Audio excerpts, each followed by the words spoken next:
And a warm welcome to UBC News tonight on this 8th day of February 2023. I'm Lauryn Kazimoto, together with my colleague Muhammad Mugalu in sign language interpretation. Now we start off this newscast with our first story. There is a policy which was made where compensation for victims of human rights abuse will no longer be done by the Attorney General, but imposed directly to organizations which indulge in human rights violations. The policy has been in use since the financial year 2015-2016. The Uganda Human Rights Commission has completed its tribunal sittings in the Central Region. Basing on the matters decided upon during the sitting, 70% of the matters are as a result of security organs. Compensations of this nature will henceforth be directed to the named security organs. Effective financial year 2015-2016, there's a policy that changed the way in which compensation is paid, that it is not paid by the Attorney General, but compensation is now paid by individual institutions. So compensation is now being paid by the UPDF, by police, or by Uganda Prison Service.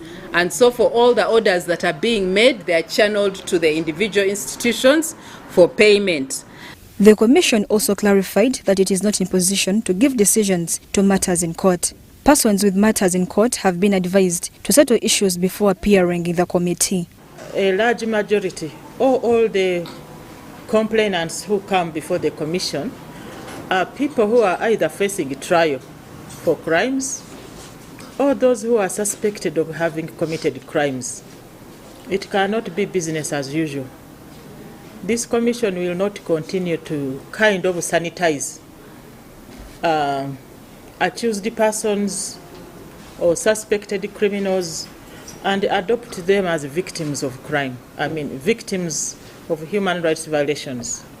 We risk sending the wrong message to the public.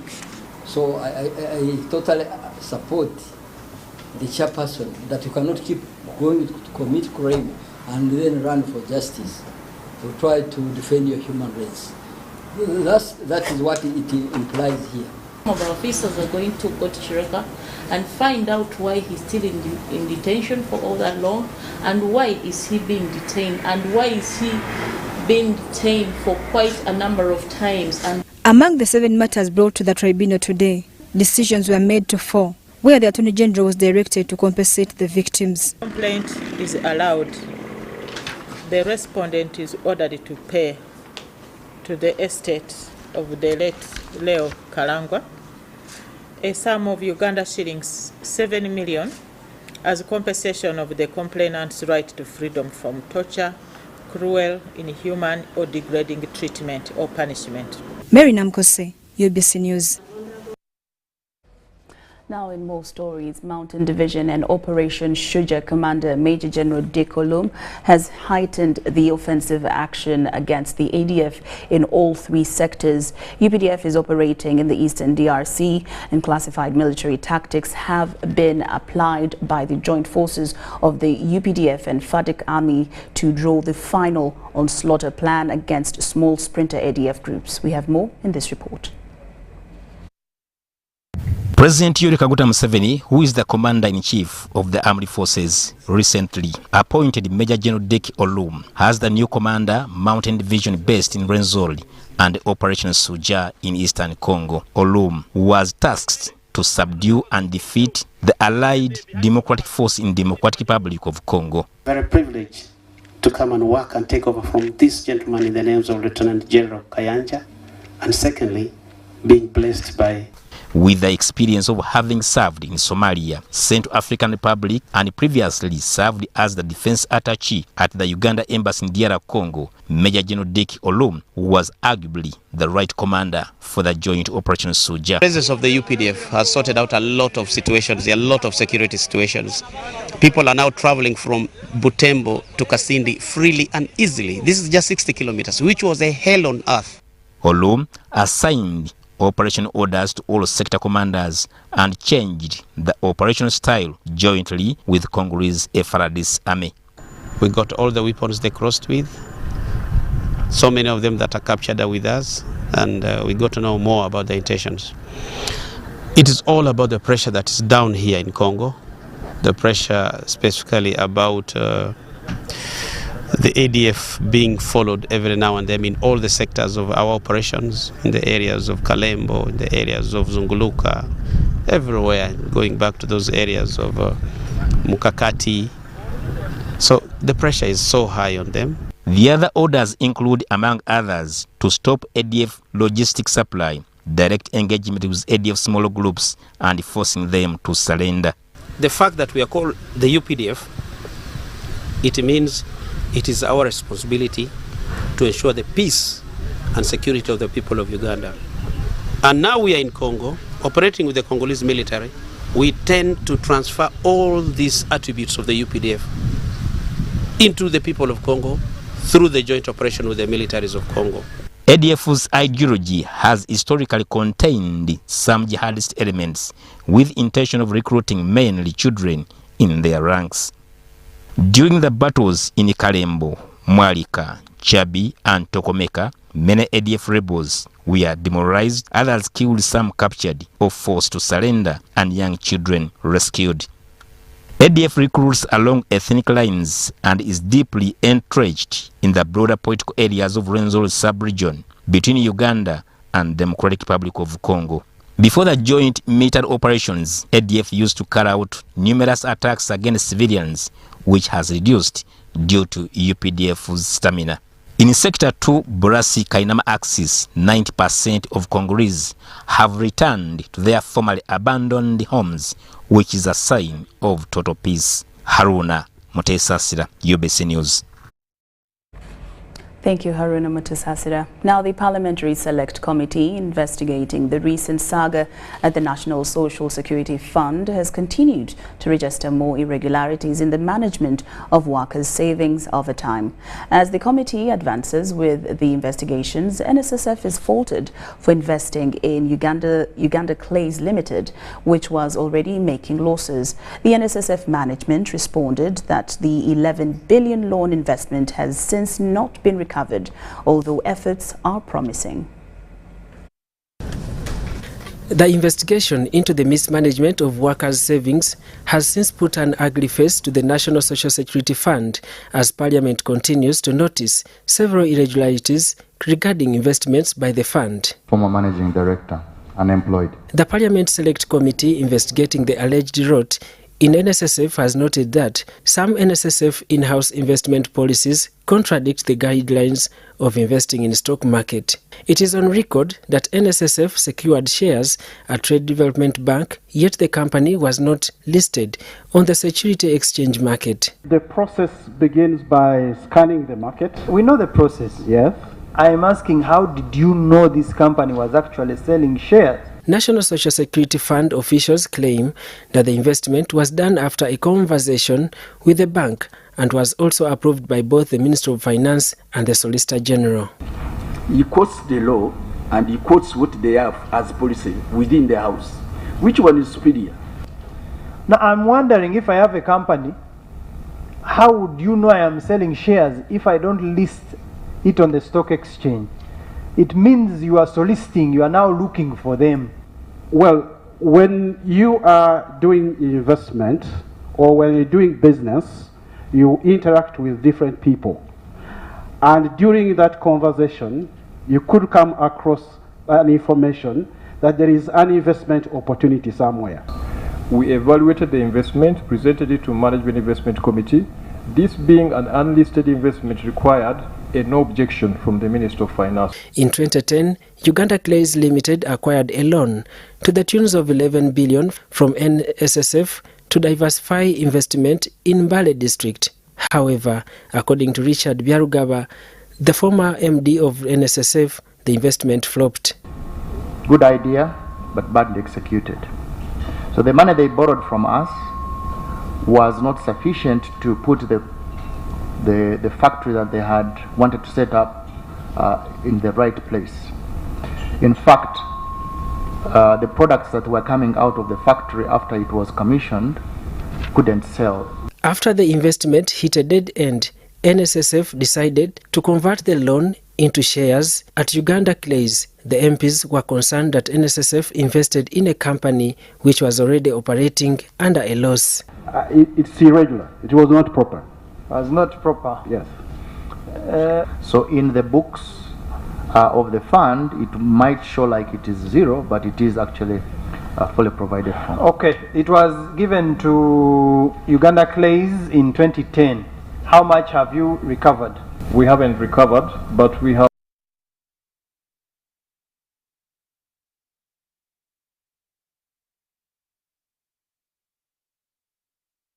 It's the interest and penalty which accrued from 11 billion to 20 billion. But as I said, this is a sad story because of the decision that were made by management of the company at the time. Controversy also arose as NSSF reportedly lent out 22.5 billion shillings and 29 billion respectively to Housing Finance Bank. However, the NSSF officials, including the Cooperation Secretary, failed to respond how the 29 billion shillings loan figure was altered, as the financial statements captured only 9 billion shillings. If they had paid the 20, it should have reflected. 2016, we gave them 29. Yep. Now the loan stands at 9. When you look at the financial statements of NSSF, it is not captured. So where is the 20 billion? Where are the repayment? Where have they paid this loan? Okay, Chair, we can avail the committee the details. That's why I said you should not respond things unless you are sure. Finance.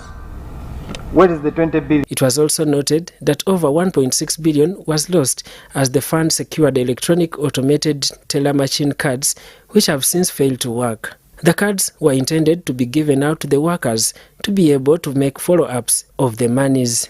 By press time, the NSSF officials were still appearing before a select committee of parliament as the committee chaired by Mbara South Member of Parliament Winem Parker was still advancing with the investigations. Daniel Mugoya, Gloria Gutabinji, UBC News. The closure of the Office of the High Commissioner on Human Rights by government has caused mixed reactions from different stakeholders. The U.S. Ambassador to Uganda, Natalie Brown, has applauded government's ties with the Office of the Human Rights Commission during their time of operations in the country, but reminded government to keep its word on human rights.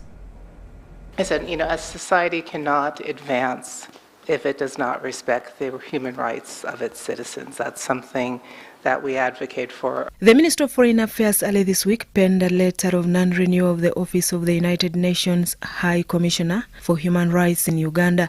The letter noted that Uganda as a country has made commendable steps in protection of human rights. The letter also specified that the country has now gained capacity to independently defend and protect human rights of its citizens and therefore can act independently.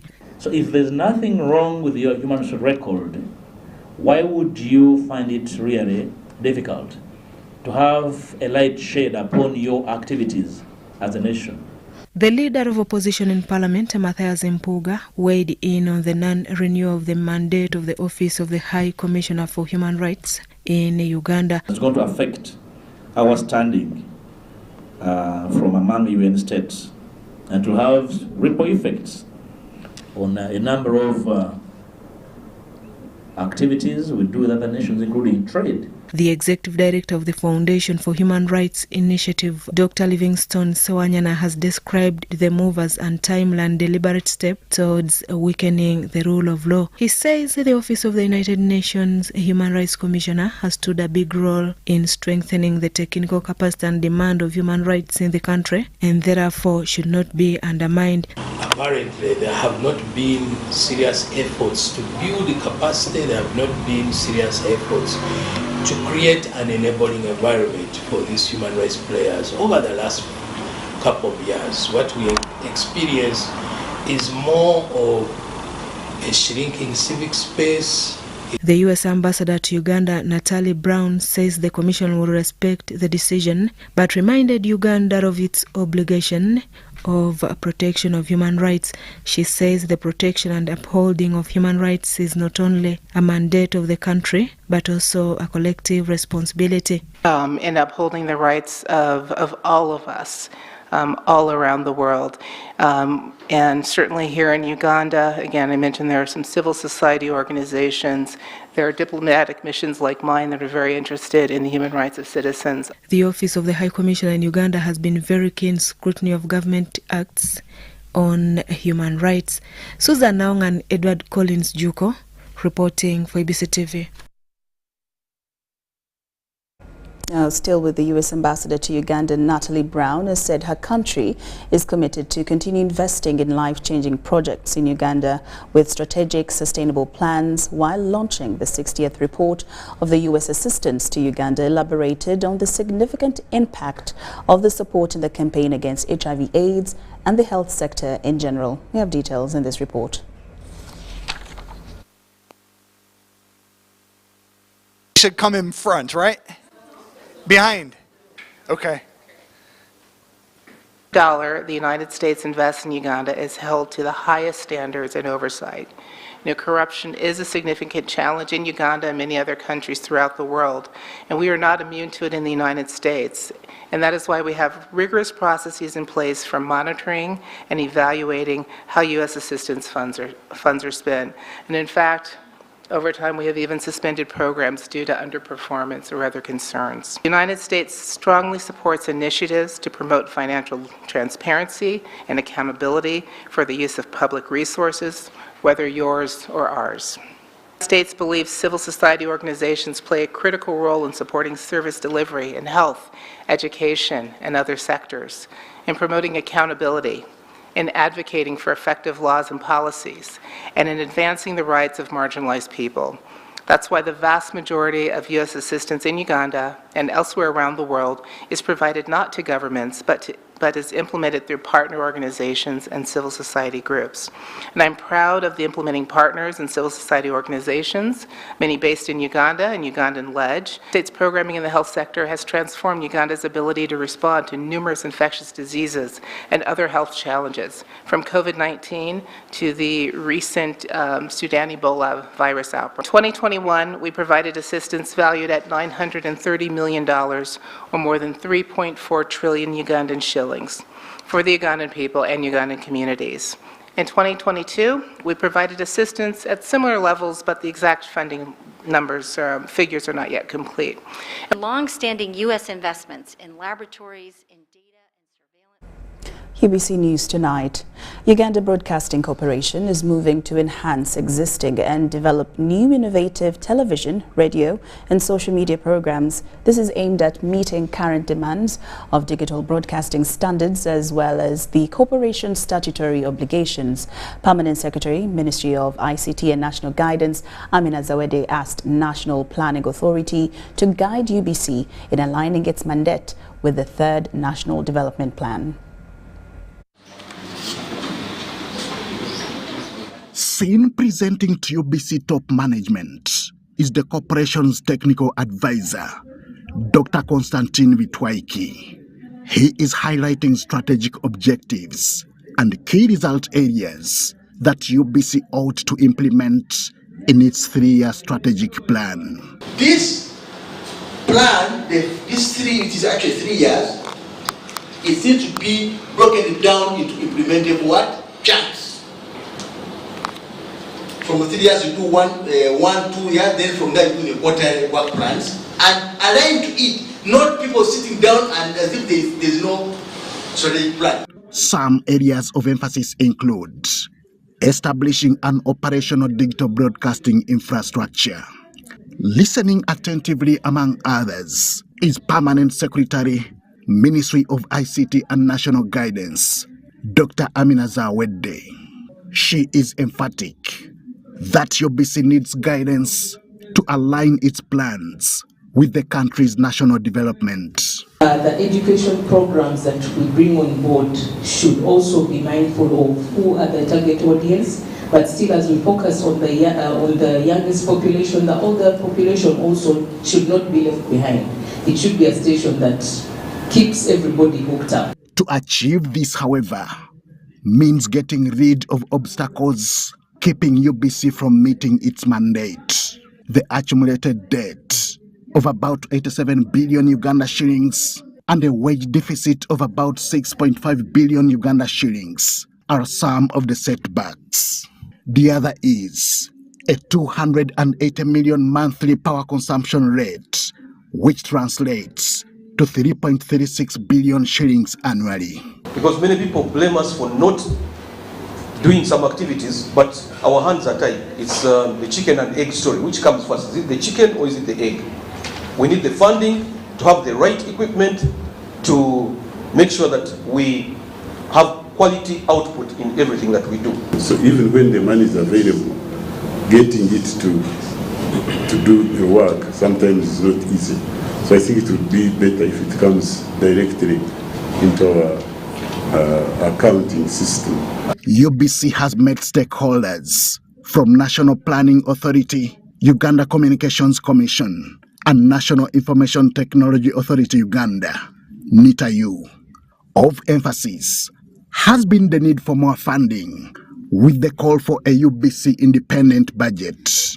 And we hope the buy-in is going to see us not only have Parliament appropriate money in the coming years, but also Ministry of Finance to make good of that appropriation and release the money in good time for us to be able to prepare to serve Ugandans better with better quality, better content, and better reach. The reason we are here today discussing the strategic plan is to see what kind of innovative and creative ways we can add flavor into the content of UBC so that it attracts more viewership. Uganda Broadcasting Corporation has a vision to be an innovative and objective media organization, providing high-quality services that satisfy the needs of all Ugandans. Henry Okrut, UBC. Well, UBC News Tonight takes a very short break, but we return after these messages.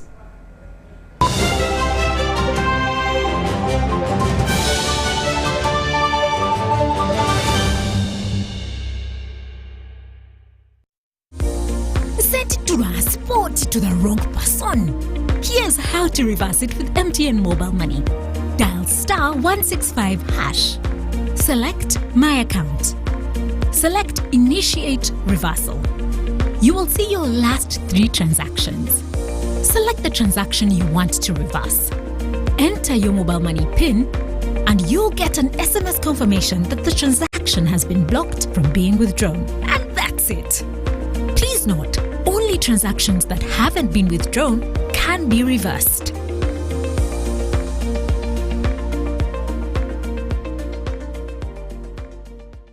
Ministry of Finance, Planning and Economic Development, in partnership with UNDP, will host the launch of the 2021 Poverty Status Report under the theme Jobs, Informality and Poverty in Uganda, Insights on Performance Before and During COVID-19 on Thursday 9th February 2023 at Imperial Real Hotel, Kampala, starting at 8 a.m. The guest of honor will be Honorable Matia Kasaija, Minister of Finance, Planning and Economic Development.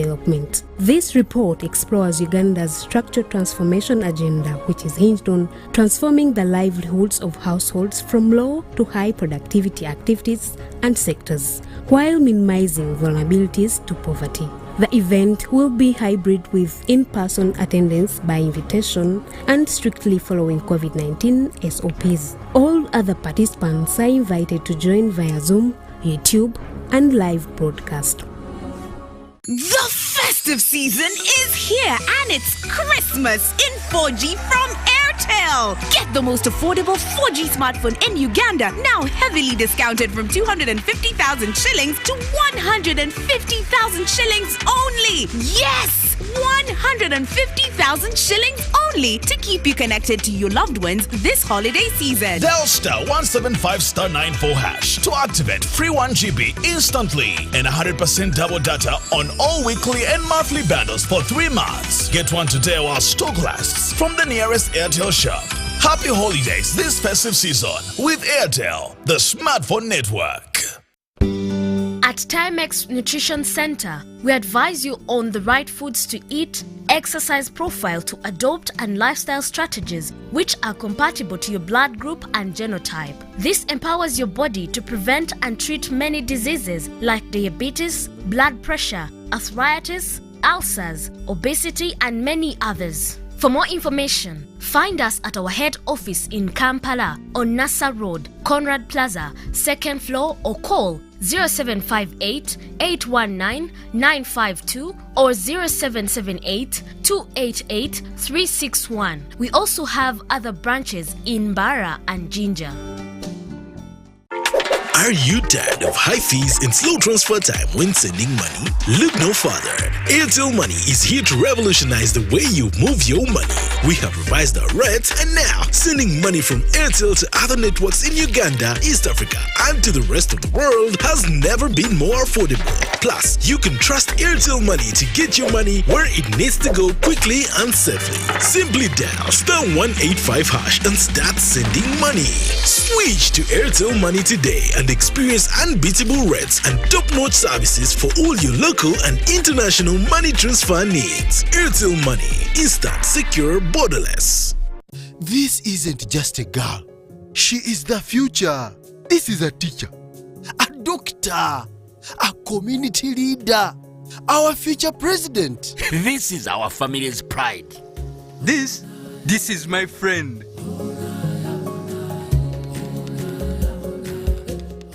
This is the future of our nation. She is the future of Uganda, and the policies I enact today will protect her from teenage pregnancy. She is the hope of our community, and I will talk to others about how we must protect her. She is our family's pride, and I will protect her from child marriage and talk to her about the dangers of teenage pregnancy.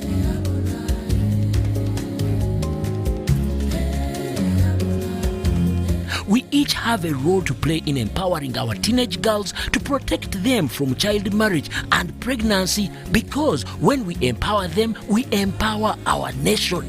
Protect the girl, save the nation. Their support meant so much to me. I stayed focused and was protected from child marriage and teenage pregnancy. I will support other girls against child marriage and teenage pregnancy. Take action. Report any case of defilement or child marriage to the police or call Sawuti 116.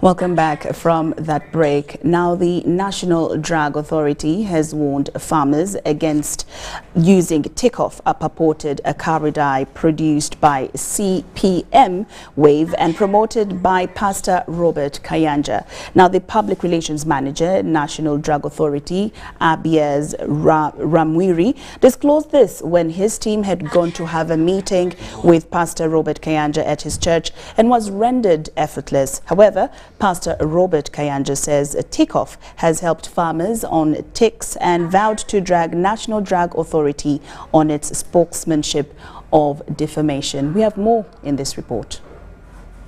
You have issues with ticks? Well,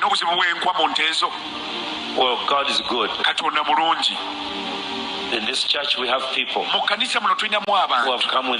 come out with a solution.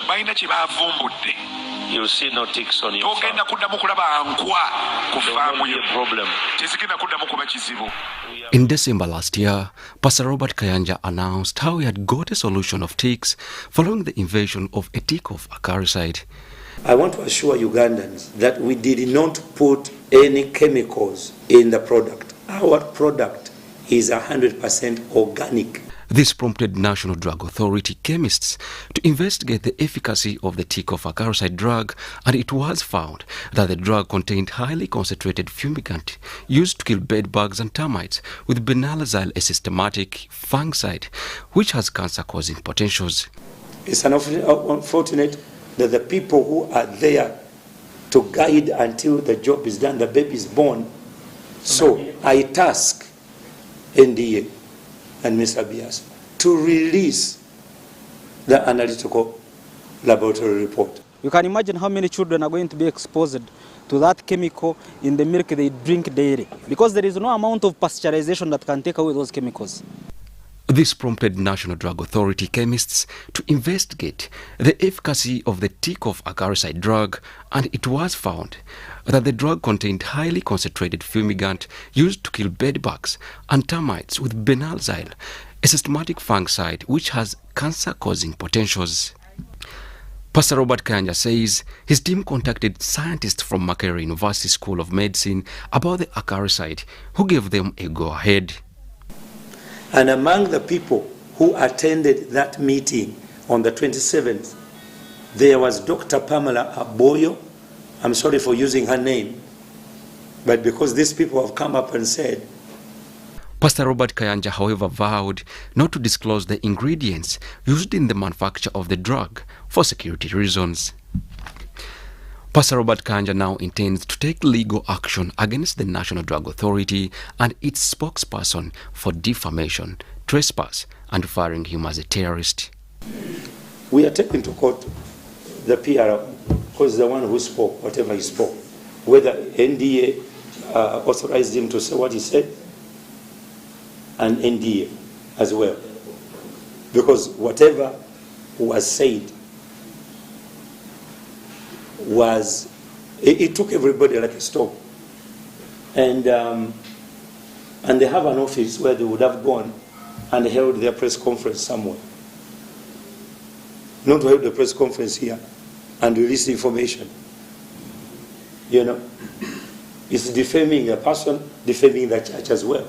If he's willing to go, if he's talking about the court, we have a file that is ready as National Drug Authority. We have preferred more than 6 charges against him. We will meet in court. We don't work for anyone, because he's saying some people are fighting him. We don't work for anyone. We are only working to protect Ugandans. We don't have a lab here. We don't have a factory here that manufactures tea. It is alleged that the drug has been distributed in the district of Kiruhura, Liantonde, Sembabule, Gomba, Isingiro, and parts of Karamoja. Joshua Kagoro, Sudat Kaye, UBC News.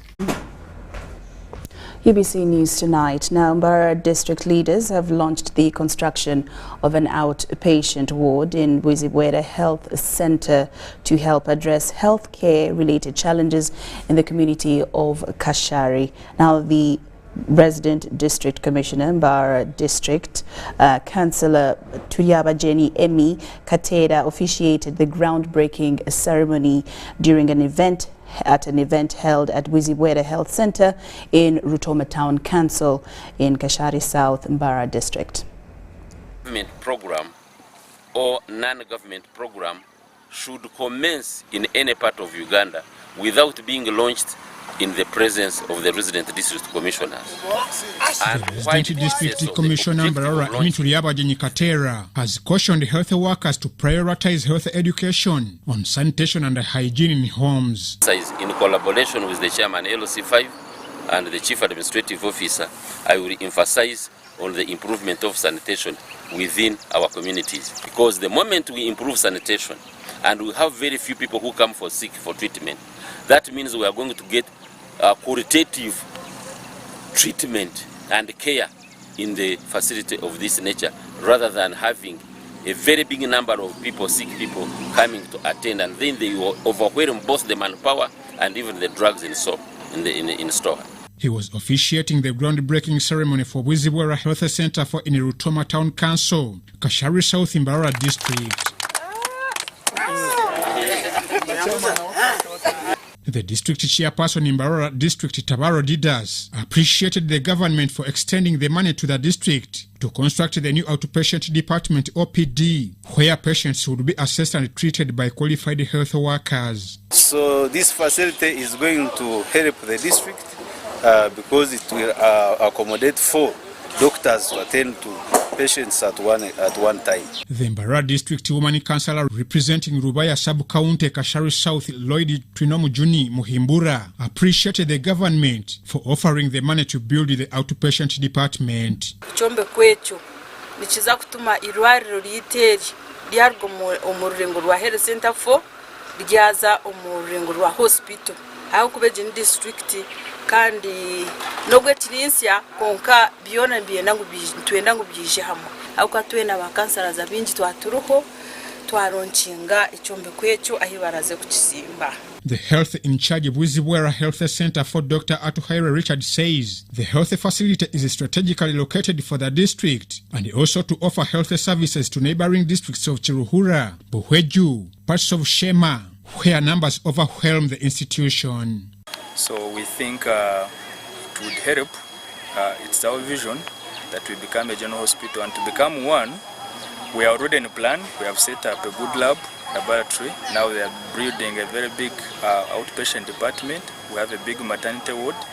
And so in the next phase after this OPD, we hope and know that we shall be able to get surgical ward to be able to fully have the capacity to become a general hospital. So we are lobbying for partners from the district and from the ministry to be able to get a surgical ward and again a general hospital status. Hey,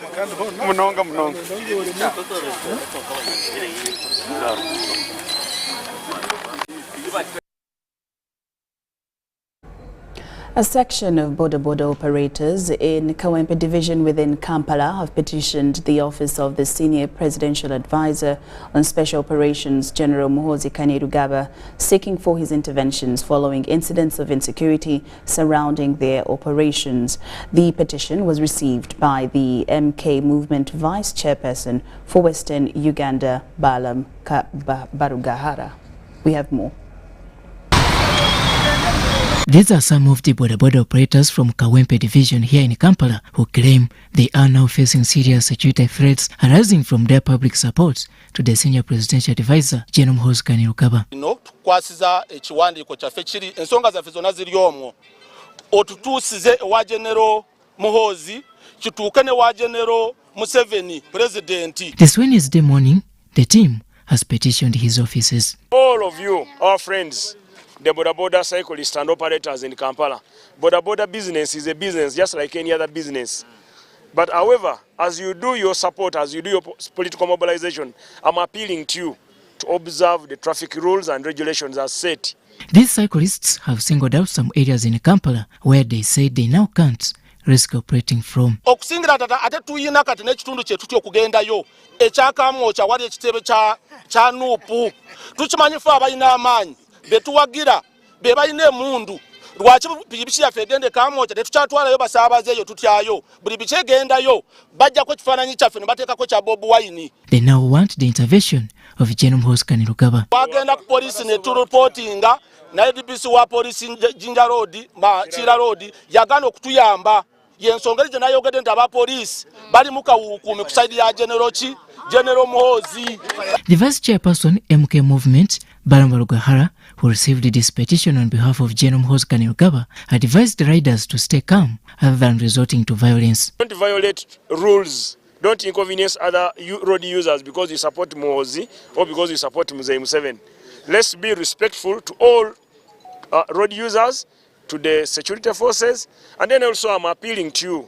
If a DPC in a given area harasses you, a DPC has someone who supervises him, and that is the KMP or the RPC in any region you belong. Yes. So go to the RPC of CPS, the KMP, report that the DPC of Chira Road took my bike, he has failed to bring it. If you have a case, let them take you to court.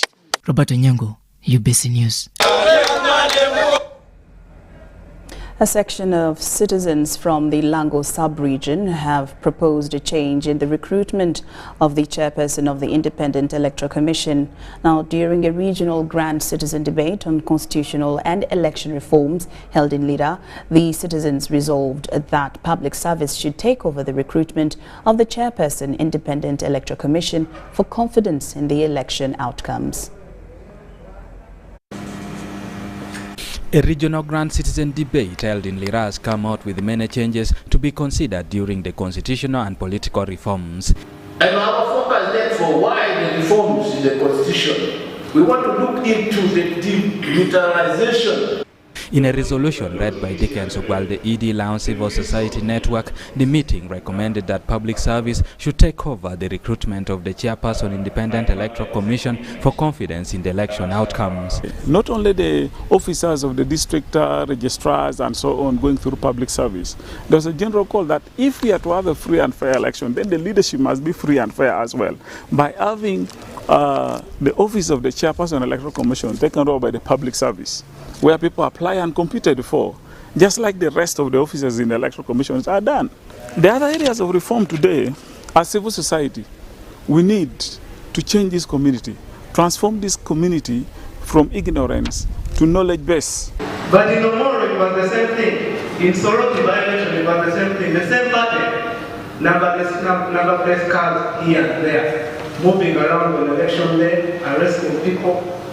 They criticized the involvement of armed forces during elections, recruitment of youth militia groups, voter bribery and frosty relationships, which they say led to a continued reduction of voter turnout during election. 18,000 registered to participate in the election.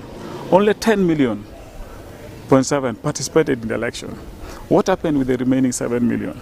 So these are the questions that all of us are asking. Then lastly, promote the rule of law and accountability for electoral violations.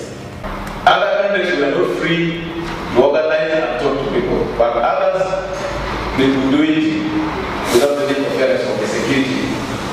That if we must reorganize and have a proper election, then we ought to invest in ourselves. The transformation must happen. Election violence occasioned by both government and opposition parties, inadequate civic and voter education are some of the issues which compromises the ability of voters to make accurate decisions. Violence in all the elections that came subsequently after 2021. Look at the one in Omoro, look at the one in Soroti, and I'm still looking forward to the one in Serere. Violence is always there, just because the state has mixed up itself with the government. That is where civil society is supposed to come in, but that civil society only comes in if it is organized and if it has the language of negotiating with government. Now here, we don't need political societies, we need civil societies. Political societies are those that cannot escape the power of patronage. The regional citizens debate is happening across the country and will be submitted for a national debate to garner views on the much anticipated constitutional and political reforms. Eddie Olwa, UBC News. Thank you, Eddie Olwa. An estimated 50,000 people are amputated annually in Uganda due to accidents and other related illnesses. However, these are fewer than those that still need medical services in the country. Entebbe-based comprehensive rehabilitation services in Uganda provides hospital offers like free life-changing surgery services to children with disability in the country, and 80% of whom are physically restored. Meet Nambatia Ida, a widow from Rengo district. Nambatia has been nursing her 6-year-old child who sustained burns from a charcoal stove. Yaliwa kale kamwana nga ina gwe yamulekera yali yetaliiwo najja kati yagenda okuva mu town okukola nga yayidde dda. The boy got paralyzed and for more than 2 weeks they sought for help but in vain.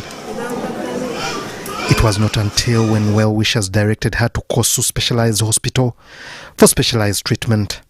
To have her child treated, Nambatia had to pay for some medical services, some of which she couldn't afford. Nja kuddanga mmekanga 13 bamukyekingeko. Neka tali bubi kubali bamulongoosezza. Teyakabyeko yadde gamba nti ankabirire. Songono omwana namuzaala nga nashimu. Namuzalira mu ddwaliro ery'e Kayunga. Kati we namuzalira eyo ne bansindika ku Koso.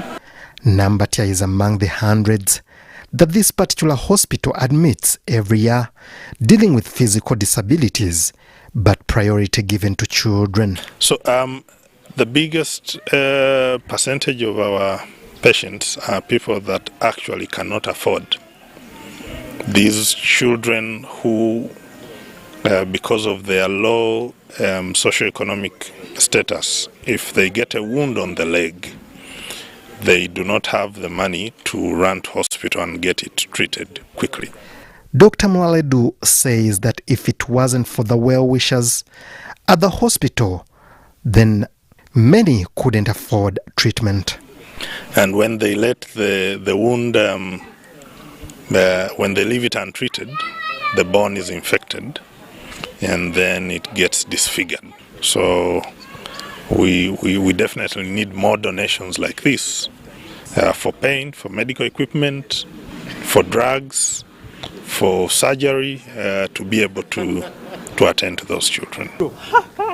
Plascon Paints has joined well-wishers to paint Kosu Hospital to a tune of 50 million shillings.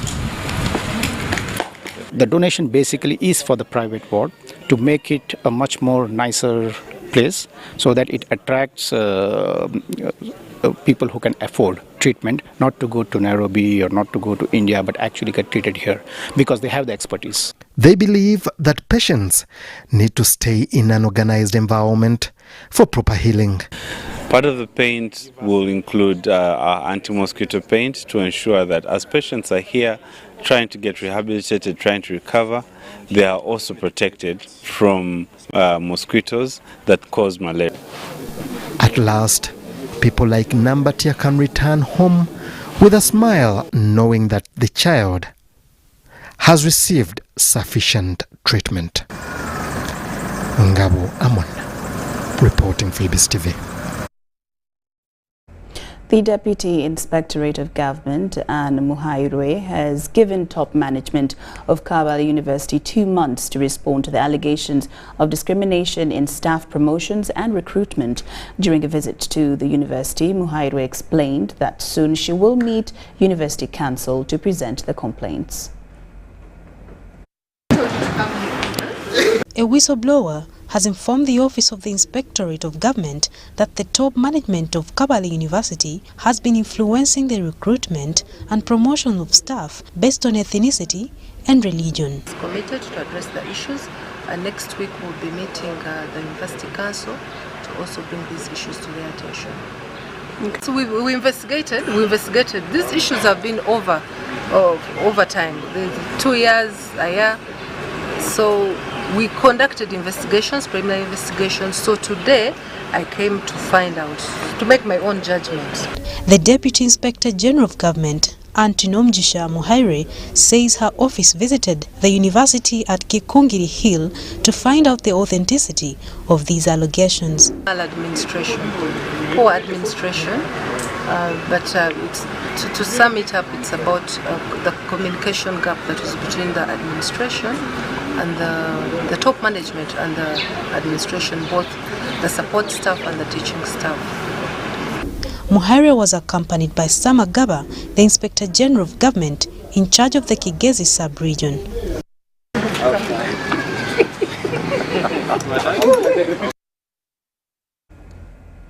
The Ministry of Gender, Labour and Social Development has recorded a reduction in the occurrence rates of female genital mutilation from 1.4% to 0.3%. This was disclosed by the State Minister for Gender and Culture, Peace Mutuzo, while commemorating the International Zero Tolerance Day for Female Genital Mutilation. The consequences of female genital mutilation are well documented, with a number of immediate effects such as infections, severe bleeding or even death. While the practice has slowly been declining, it still persists in certain communities as it is perceived as a passage of life and necessary for social acceptance and marriage. Back of the mind, we should also know, because our daughters are also falling into traps over there. Controlling themselves is becoming a challenge. We need to refocus and accelerate the approach that worked well in the previous phase and facilitate community-based and community-owned approaches in the FGM practicing communities. With the inaction of laws against the vice, the Ministry of Gender still witnesses its practices underground, where practitioners cross the border to conduct FGM. To enact a law where we shall completely forbid or prevent cross-border FGM occurrence. The increasing population growth in the mostly affected areas of northern Uganda calls for concerted effort to curb the vice completely out of the country. And so how to unblock it is to ensure that whoever can make a phone call, the whistleblowers we have put in place should have the right to make a phone call, and they should not be disclosed. They shouldn't be disclosed. Local leaders believe that amending the laws in place in enacting strong penalties, carrying out mindset change and dialoguing can reduce female genital mutilation. The police, the local leaders, the women, now men and boys brought on board, everybody has got a role to play. And willingness to undergo this act as a passage recognition among the young girls needs to be strongly discouraged to end this vice. Development partners in the campaign against FGM are optimistic that carrying out strong community engagements is critical in reducing the vice. Many people and communities are abandoning FGM. Change is possible and it is happening. And so today, let us join the world in calling for partnership with men and boys to transform social and gender norms to end FGM in Uganda.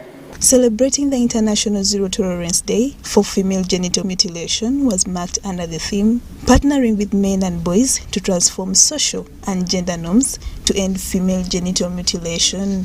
Lydia Chomkama, Stephen Kalisa, UBC News.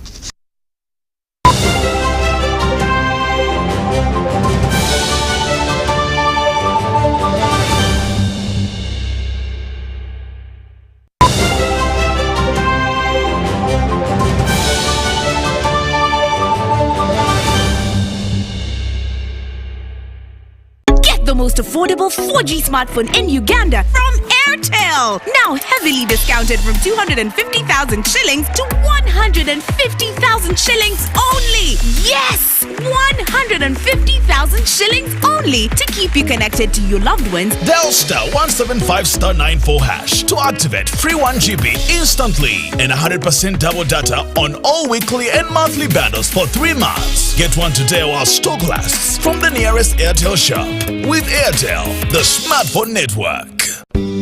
At Timex Nutrition Center, we advise you on the right foods to eat, exercise profile to adopt, and lifestyle strategies which are compatible to your blood group and genotype. This empowers your body to prevent and treat many diseases like diabetes, blood pressure, arthritis, ulcers, obesity, and many others. For more information, find us at our head office in Kampala on Nassa Road, Conrad Plaza, 2nd floor, or call 0758 819 952 or 0778 288 361. We also have other branches in Mbara and Jinja.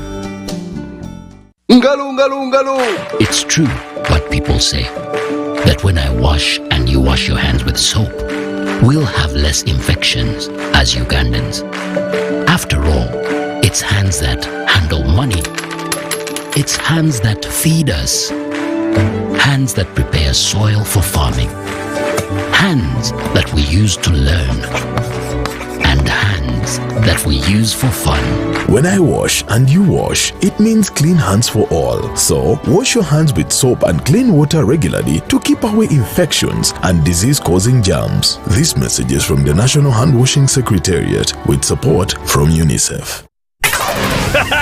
It's super fast internet. Oh, it's a super camera. It's a super battery. Phone battery full. Yeah, it's a super deal. Get the Kabale Super from MTN now at a reduced initial deposit of only 49,000 shillings and pay the balance in Pola for as low as 833 shillings per day. Grab this Super Kabale deal this Christmas and get 2 GB of free MTN data every month for 8 months. Get the Kabale Super now from any MTN shop countrywide. Everywhere you go, MTN. Regulated by UCC.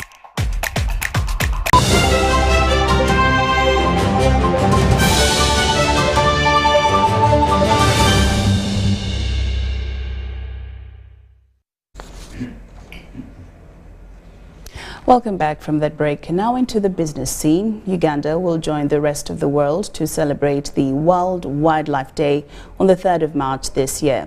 Themed Partnership for Wildlife Conservation, these celebrations to be held in Tororo District are consistent with the government's objective of conserving wildlife habitats.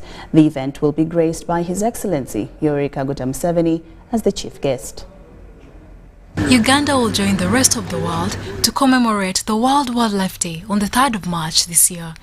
The celebrations to be held in Tororo District are in line with government's objective of increasing wildlife conservation efforts across the country. This theme is consistent with Objective 249 of the Uganda Wildlife Policy that emphasizes the need to establish and strengthen partnerships with numerous local, national, regional stakeholders to effectively conserve the country's wildlife resources.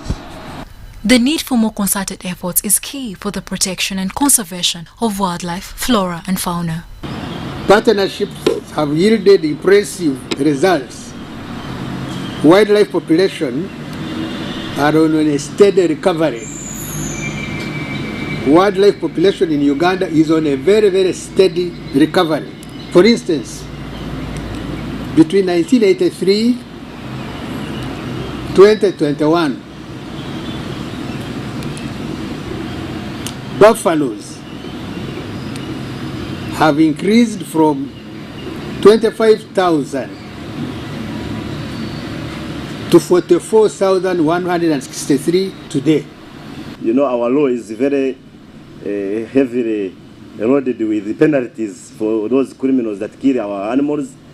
And the last time we were here, I told you you could face up to life imprisonment if you are caught killing, or you could pay 20 billion or both if the magistrate is not kind enough.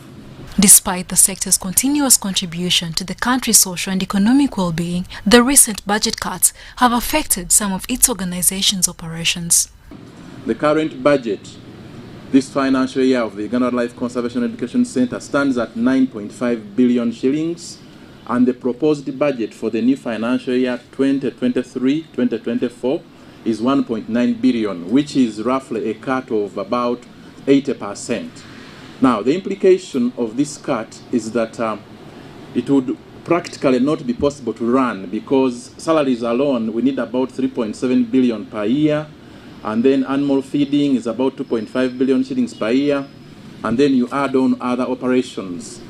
This year's celebration, to be held under the theme Partnerships for Wildlife Conservation, focuses on the people who work and strive to make a difference in the conservation of the different species of wildlife, flora and fauna. Charlotte Amuge and Juma Nsamba for UBC News.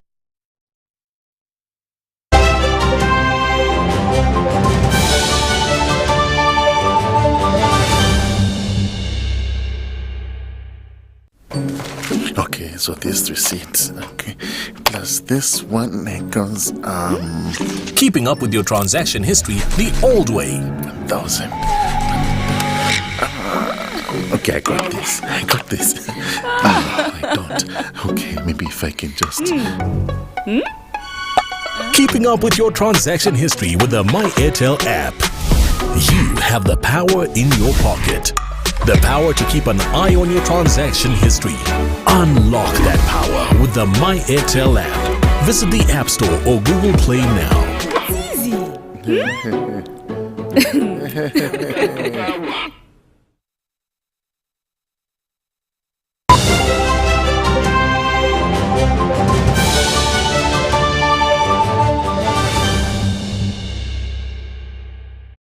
And now into the world of sports. Uganda's sports sector has today witnessed a historical event.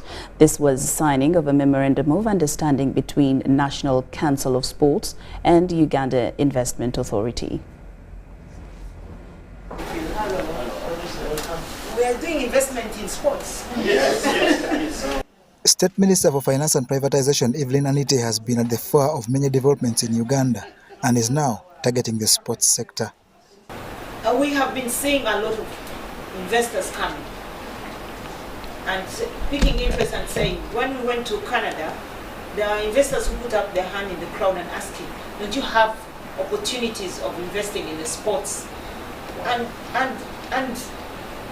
I did not have a clear answer to that question until I had to call Honorable Peter and I asked him, is there an opportunity in sport? Because apart from me supporting Arsenal,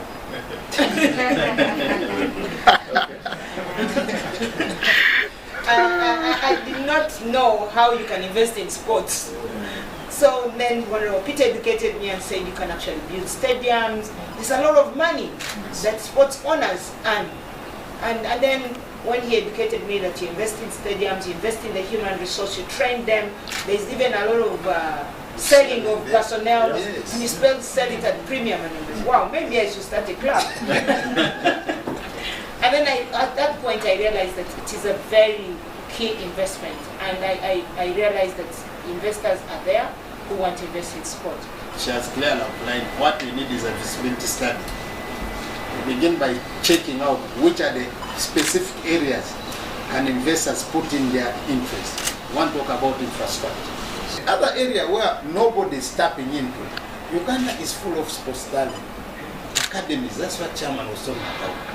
The land you have, for instance, if we go to Bunyoro area and we put up a sports academy, you will be able to attract the entire talent within that subject. What she has witnessed in the interim is signing of a memorandum of understanding between National Council of Sports and Uganda Investment Authority. National Council of Sports today is delighted to have this partnership with the Uganda Investment Authority that is looking at around 4 areas of cooperation. Number one is in areas of infrastructure development, being able to package the projects that we have in sport, be it academies or infrastructure development for sport, into bankable projects for Uganda, so that when we are going out, or when Uganda Investment Authority is going out of this country, they are able to show investors that these projects are bankable. What does it mean? That there needs to be clear feasibility studies done that are very professional, that someone can rely on and say, by the time this company did this study and promised that it has good return on investment, indeed it is a bankable project. The starting point will be upgrading existing infrastructure like the National Council of Sports Complex at Luogo. John Barnes, Sentamo, UBC News. All right, now with that, we come to the end of this newscast, but a quick reminder, in tonight's Behind the Headlines, we will be having Charles Odongto hosting this show, and today's topic is managing a deficit budget in the face of a tough global economy. Now, the guests for tonight are Coach Paul Lakuma, who is a public finance advisor to governments. We also do have Executive Director GLIS, that is Godba Tumushabe, and also Honorable Omara Paul, MP of Otuke County. And of course, the usual panelists is Dr. Sarah Birete. And don't miss that in tonight's Behind the Headlines. I'm Lauryn Kazimoto, and together with my colleague Muhammad Mugalu, Sign Language Interpretation, we wish you a good night.